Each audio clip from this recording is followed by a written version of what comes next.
पण ज्या प्रकारे आता जो अपराधी आहे, ज्या गोष्टीप्रमाणे एन्काउंटर झालाय, त्या पोलिसांचा मी पहिला आभार मानते की त्यांनी एवढ्या मोठ्या ह्यानी बिघडणी आज एवढा एन्काउंटर केला आणि आमच्यासारख्या महिलांना एक न्याय मिळाला।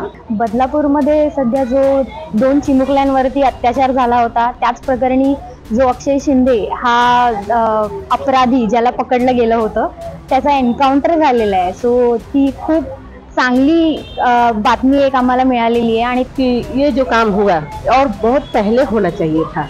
कोई भी आरोपी ऐसा कांड करके बचना नहीं चाहिए और इस घटना की वजह से सबको सीख मिलेगा कि ये कोई भी बलात्कार करने से पहले 100 बार सोचेगा कि इसका अंजाम क्या होगा। त्यासाठी आपल्या महाराष्ट्र राज्याचे मुख्यमंत्री एकनाथ शिंदे साहेब तसेच उपमुख्यमंत्री देवेंद्र फडणवीस साहेब यांचे मनापासून आभार आणि राज्य सरकारचेही मनापासून आभार। आणि त्याच्यासाठी मी माननीय मुख्यमंत्री एकनाथ शिंदेजी आणि फडणवीस साहेब यांचा खूप मोठा आभार मानते की अशा नराधमाला अशी शिक्षा होणं फार गरजेचं आहे।